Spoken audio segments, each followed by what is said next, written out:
You know what's funny? In the first video we made on this channel, I mentioned that I always wanted to make a cup of coffee when I record every video. And I haven't done that. I haven't done that a single time. So what are we, I think this is what, maybe video 8, 7, something like that. We finally got a cup of coffee. I've never made B-roll like that before.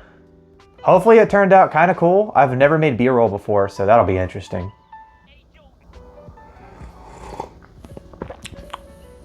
Ooh, that's a good cup of coffee. Welcome to Sunny Sheets. I'm Carson and I'm doing another book chat video. Today we are talking about Conqueror's Blood by Zamil Akhtar, which is the second book in the Gunmetal Gods series. And the way that book 1 and 2 are told is really interesting from a high level. Book 1 actually wraps up the conflict between Micah and Keva. And then book 2 is its own plot set in the country of Alanya, whereas book 1 was this battle between the country of Serm and the country of Crucius. So book 2 it's in Alanya, which in book 1 was sort of a third party for the war that was happening in book 1. So book 2 focuses on the country of Alanya, and the two perspectives are just two different unique women that we've not met before. Features Syra and Zedra. And in the same way that book 1 is told, book 2 also has this antagonistic dual POV. So you're just getting two POVs of two women who are fighting against each other, essentially. I appreciated how book 2 took place in Alanya.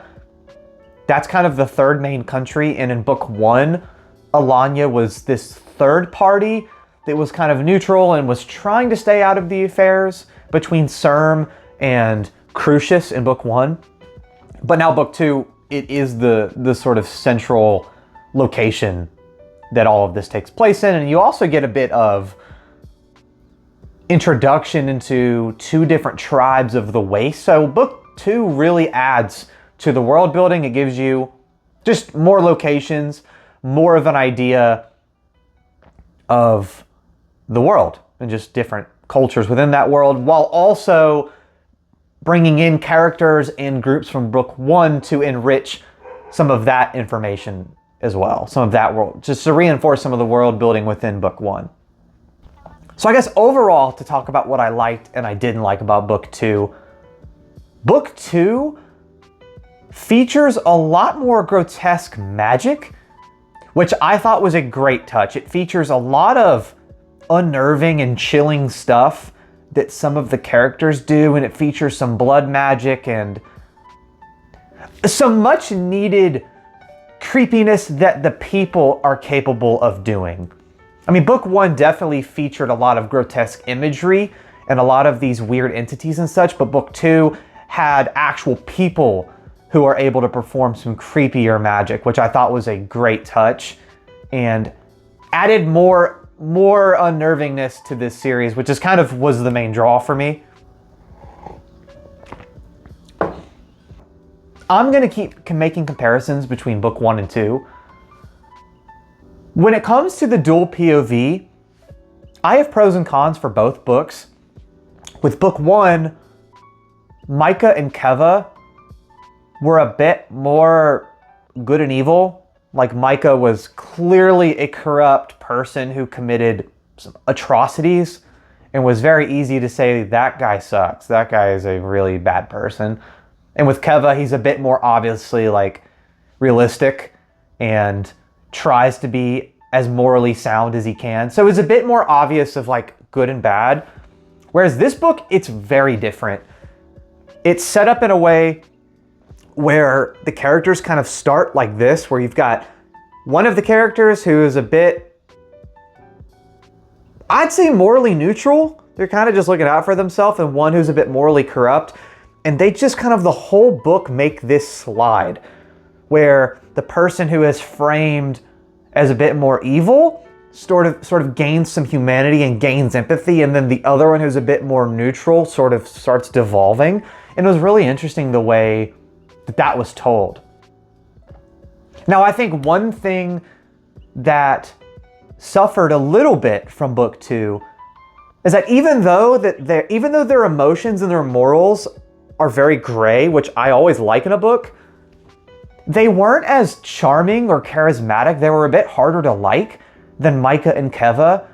I don't know how to articulate it. I don't really have quotes for like anything to point to, but I just remember, even though Micah commits some atrocities and he's a really shit person, I just couldn't help but be interested in him. I don't really know why. His dialogue and the way he commands his men, he was just a bit more interesting.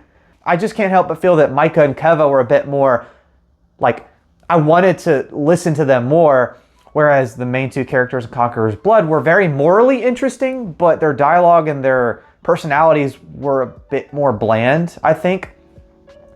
And book 2 features a lot more political intrigue, almost to the point where it got a little confusing.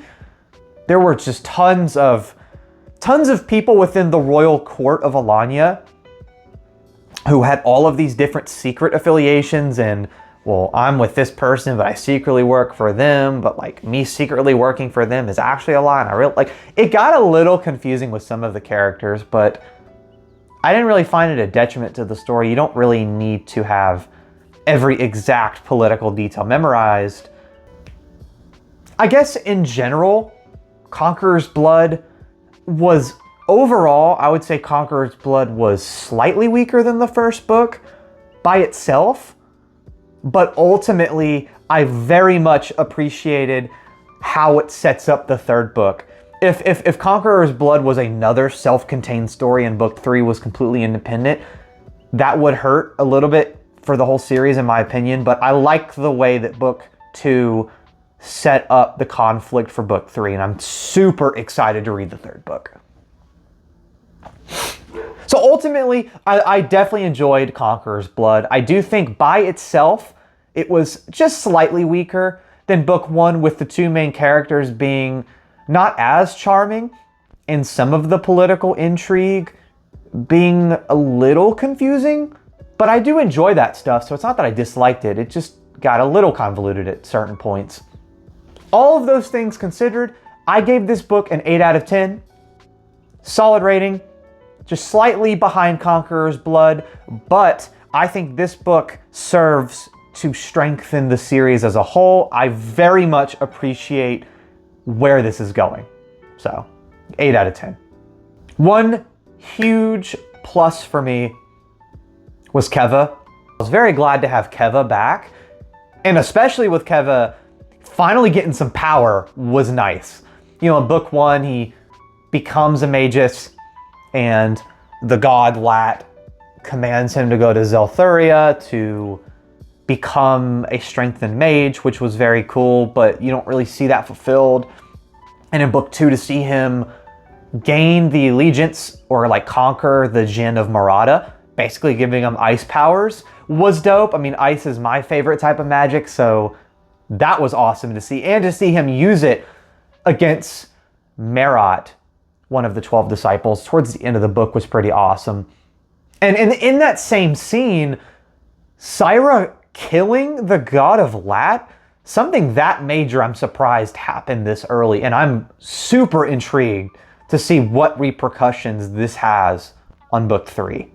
And also, just, I'm kind of repeating myself, but I love morally gray characters, and it was really interesting, first off, to hear Zedra, or not to hear, but to see Zedra go from this corrupt schemer who is looking to murder the Shah and usurp and take over the religion to be that of the Path of Children, which I don't fully understand the conflict between the Path of Children and the Path of Saints. I understand that they have a huge difference in belief of the same religion, but I don't know why it's such a big deal. It might just be something I missed. Anyway, I'm rambling. Just to say that it was interesting to see Zedra go from such a heartless murderer willing to commit atrocities to further her religion, to not to devolve, really to morally evolve and gain a lot more sympathy, start to have remorse for what she's done, and to sort of revert to this state of just all right, I don't care about any of this. I want to be with my son and I want to be safe. And she feels a lot of empathy. And Syra's just devolving to eventually murdering the god of Lat and bringing on this plague just in the sake of cementing herself in power, doing whatever she will, praying to Aria and the Void, if it will bring her what she wants. And so that sort of moral shift between the two was very interesting. My favorite character in the whole series, not just this book, but the whole series, is Esh. Esh was an incredible character, I think, because he's kind of a mix of the compliments I've given to Micah and Syra and Zedra, in that he's interesting and compelling and charming and funny, but also extremely morally gray and is capable of some of the blood magic that Zedra does as well. His backstory of knowing, oh my god, what was her name?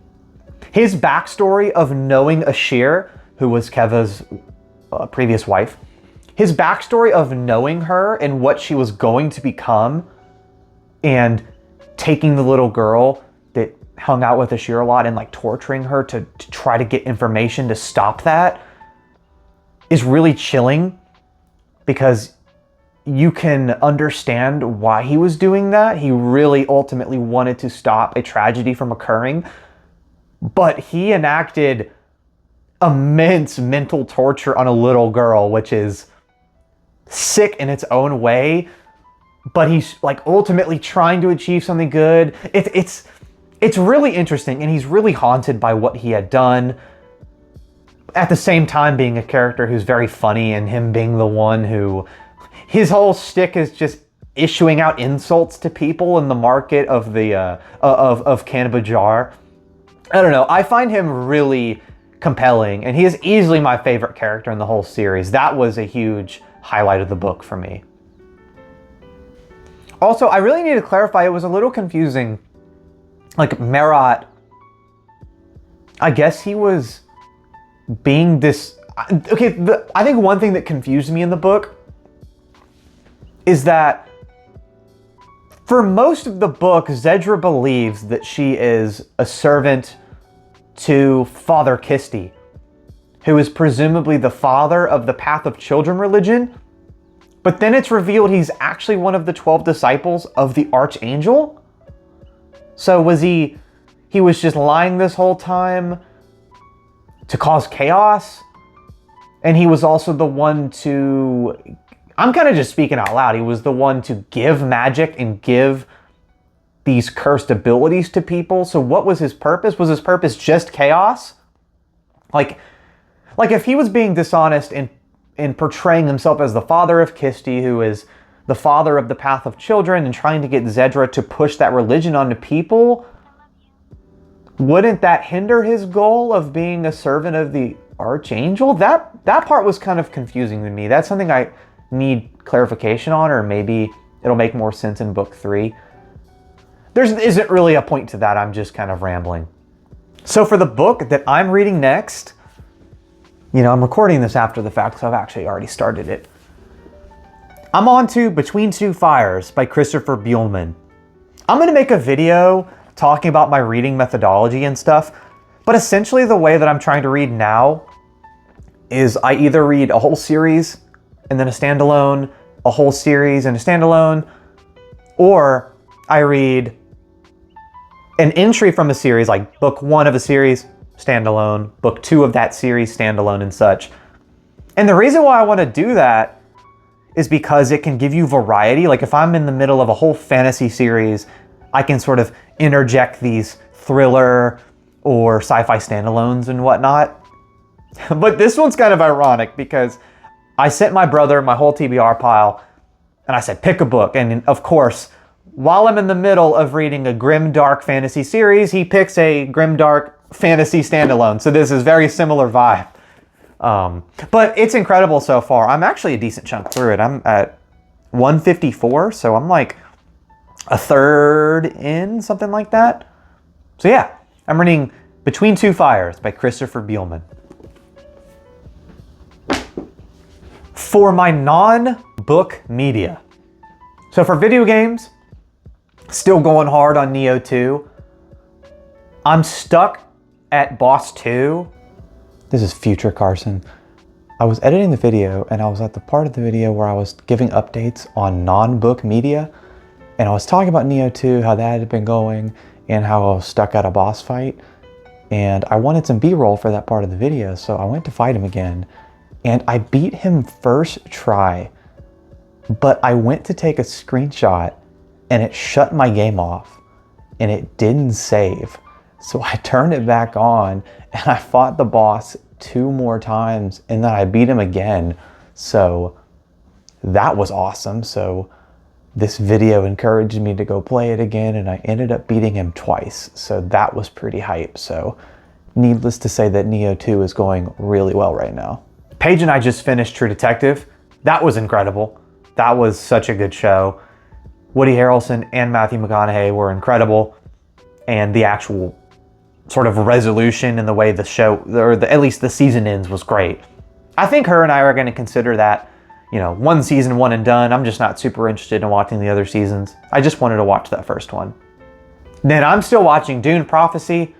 I haven't made much progress. I've only watched 1.5 episodes, so I don't really have too much to say. As per tradition, we're going to finish off this video with a book excerpt. I like how I can feel the sun simmering on the horizon even before it comes into view. I like the moment it lights up the fog and then burns through it. That brightness reminds me that there's a world beyond this mountain, beyond Kaigen. No matter how cold the night gets here, the sun is rising somewhere else. Somewhere it's making someone warm. Sort of Kaigen. ML Wong. Thanks for hanging.